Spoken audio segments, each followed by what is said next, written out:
Assalamualaikum warahmatullahi wabarakatuh. Bismillahirrahmanirrahim. Alhamdulillahirabbil alamin wa bihi nasta'inu ala umurid dunya waddin. Wassalatu wassalamu ala asyrafil anbiya'i wal mursalin sayyidina Maulana Muhammadin wa ala alihi washabihi ajmain. Amma ba'du.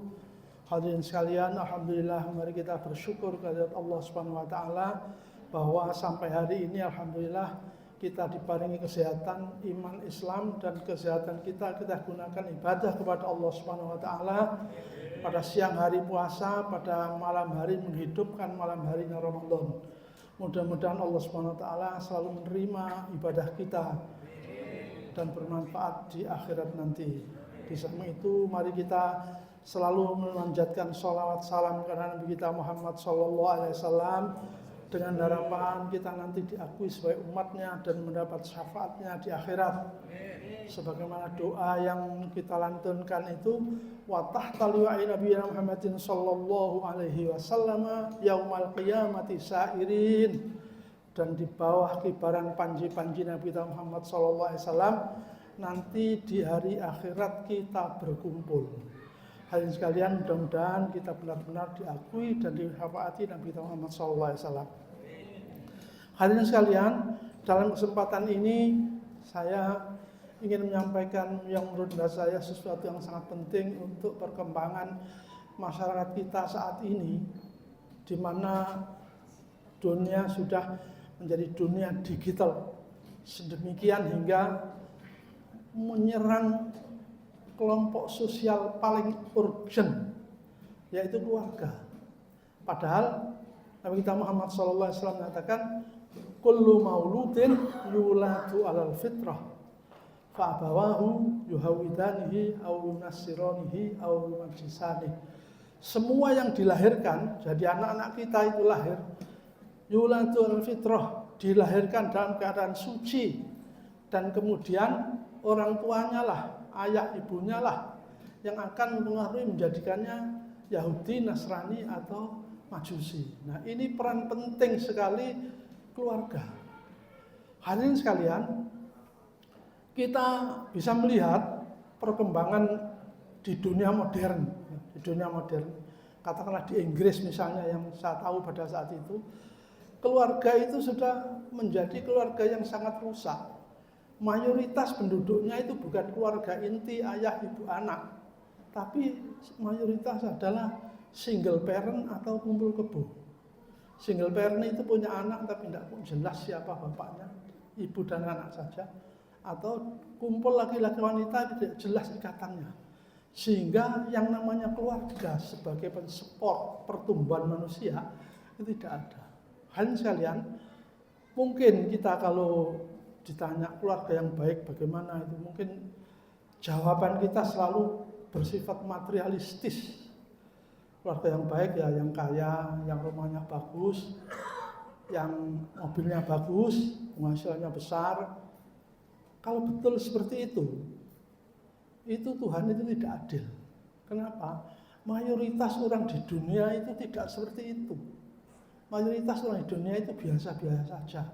Rumahnya biasa, penghasilannya biasa, tampangnya juga biasa, cantiknya juga biasa, gitu. Tapi Allah mempunyai konsep sendiri. Nabi Muhammad SAW mempunyai formula sendiri. Keluarga yang bagus itu yang bagaimana? Itu ada formulanya. Rasulullah SAW bersabda dalam sebuah hadis dari sahabat Anas bin Malik yang diriwayatkan oleh Imam Tabrani. Rasulullah bersabda, idza aradallahu bi ahli baitin khairan faqahahum fid din wa waqqara saghiruhum kabirahum wa razaqahum rizqa fi ma'isyatihim wal qasda fi nafaqatihim wa bassarahum uyubahum fayatubu minha. Ini formula yang diberikan oleh Nabi Muhammad SAW, yang itu adalah keluarga yang bagus itu seperti itu. Apa? Yang pertama adalah faqahahum fid din, faham mengamalkan agamanya. Mengapa kok begitu, hadirin sekalian? Agama itu menentukan kehidupan kita bukan hanya di akhirat, tapi di dunia ini juga. Kenapa? Karena di situ letak tata nilainya. Hadirin, di dunia barat yang saya ceritakan tadi, Banyak sekali orang tua yang kemudian mati tanpa diketahui oleh keluarganya. Tahu-tahu hanya diperlihatkan dari luar tuh bau, busuk dan sebagainya, dilihat polisi sudah mati. Kenapa? Karena keluarganya sudah tidak mau menginginkan. Hubungan antara keluarga seperti itu tidak akan terjadi kalau kita tafaqquh fiddin, bersungguh-sungguh dalam agama. Kenapa? Karena ada unsur bahwa kehidupan itu tanggung jawab orang tua pada anak, anak pada orang tua dan sebagainya.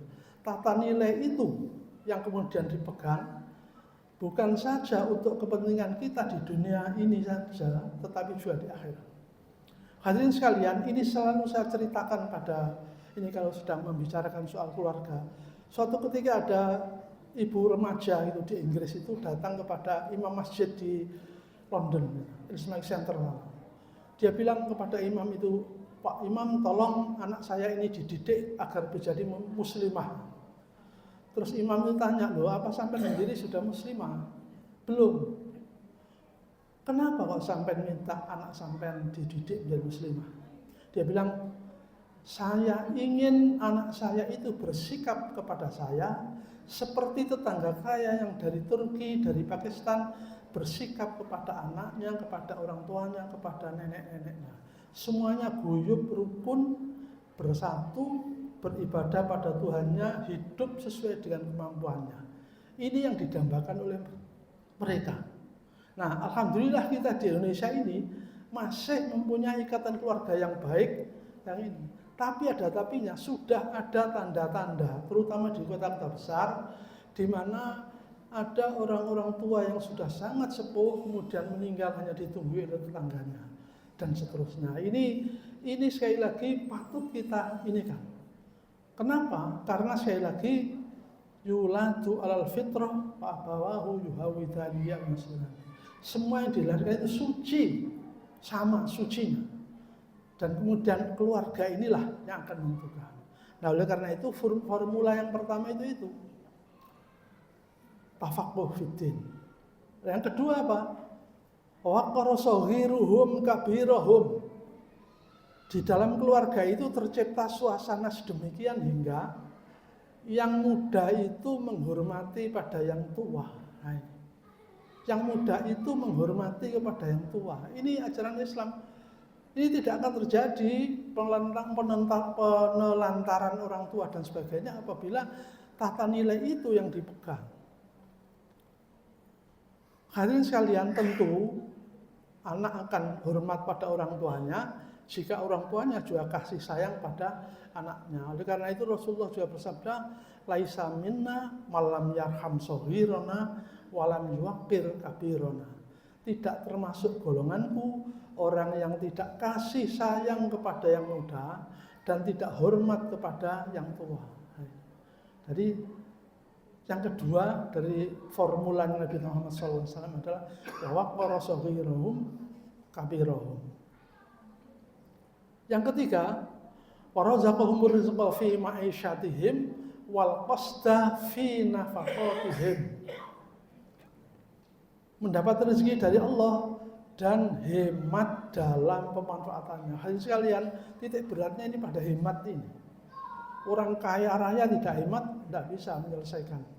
Orang miskin kalau hemat cukup bisa memenuhi kebutuhannya dan seterusnya. Jadi inti dari keluarga ini yang diharapkan dari Rasulullah SAW untuk menjadi keluarga yang baik itu adalah rezeki yang diberikan oleh Allah itu hemat. Namanya hemat itu dipakai untuk semuanya. Dipakai untuk semuanya, bukan saja untuk kepentingan duniawi, tapi juga untuk kepentingan ukhrawi. Hadirin sekalian, kita ini puasa, itu kan la'allakum tattaqun, kan gitu kan? La'allakum tattaqun, supaya kita puasa supaya kita bertakwa. Terus salah satu sifat dari orang bertakwa itu menurut Allah SWT adalah yunfiquna fis-sarra'i wad-dharra'i. Berinfak dalam keadaan lapang maupun sempit. Kalau ini menurut Ibnu Katsir dikatakan apa yang disebut lapang? Lapang itu kalau rezekinya luas, sempit kalau rezekinya sempit. Lapang itu kalau sedang sehat, sempit kalau sedang sakit. Lapang itu kalau sedang bahagia, Sempit kalau sedang bersedih. Tapi Allah mengatakan yunfiquna fis-sarra'i wad-dharra'i. Infak baik dalam keadaan lapang maupun sempit. Jadi infaknya itu unconditional. Tidak kalau kaya infak, kalau miskin tidak perlu itu. Orang-orang yang bertakwa, kalau kita betul puasa kita, la'allakum tattaqun, supaya menjadi orang bertakwa, itu outcome-nya adalah kita menjadi orang yang itu yunfiquna fis-sarra'i wad-dharra'i. Hadirin sekalian, para sahabat itu mempraktekkan betul begini ini.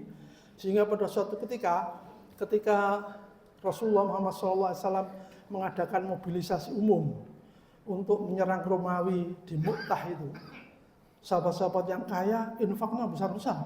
Sayyidina Utsman itu infak 300 ekor unta bersama perlengkapannya, ditambah 1000 dinar.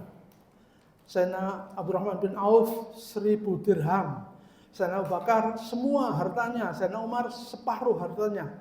Terus ada orang miskin yang kepengen infak tapi malu. Kenapa? Karena punyanya cuman sekantong kecil kurma. Jadi kantong kecil kurma itu dimasukkan dalam jubah, dia jalan ke sana, jalan kemari, mau diberikan Rasulullah itu malu, tidak diberikan itu kepengen untuk infak. Jadi itu miskin. Suatu ketika kemudian malaikat Jibril datang kepada Nabi, suruh manggil orang itu, malaikat Jibril kirim salam, dan kemudian orang itu dipanggil, infaknya yang berupa sekantong kecil kurma itu diterima oleh Nabi Muhammad SAW. Ini, jadi sekali lagi, infak unconditional. Ini sifat yang ketiga dari keluarga itu, yunfiquna fis-sarra'i wad-dharra'i. Warzaqahumur rizqa fi ma'isyatihim wal qasda fi nafaqatihim. Kemudian yang terakhir, wa basyarahum uyubahum fayatubu minha. Keluarga itu mudah untuk mengetahui kesalahannya, terus kemudian mudah untuk bertaubat. Hadirin sekalian, kita tahu bahwa dalam berkeluarga dan berhubungan satu sama lain, ayah, anak, ibu, dan sebagainya, itu banyak sekali kita terjadi percekcokan dan sebagainya. Keluarga yang baik adalah segera menyadari kesalahan itu dan kemudian bertobat, saling maafkan.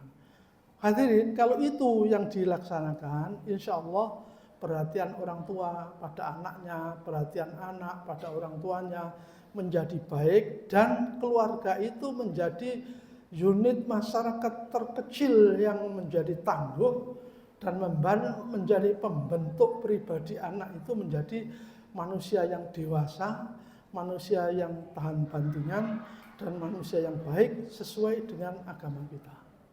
Hadirin sekalian, kalau 4 formula itu dilaksanakan, semua orang bisa. Tidak peduli kaya miskin, tidak peduli hidup di mana saja, bisa. Mengutamakan agama, yang muda menghormati pada yang tua, hemat dalam menginfakkan rezeki, dan bertobat segala setelah salah. Ini keadilan Allah SWT. Kalau itu yang dilakukan, seluruh orang sakit, sehat, bahagia bisa melakukan. Dan kalau itu kita lakukan, insya Allah keluarga kita menjadi keluarga yang baik. Itu jaminan dari Rasulullah. Idza aradallahu bi ahli baitin khairan faqahum fiddin wa qarasaghiruhum kabirahum wa razaqahum rizqa fi ma'isyatihim wal qasta fi nafaqatihim wa basyarahum uyubahum fayatubu minha.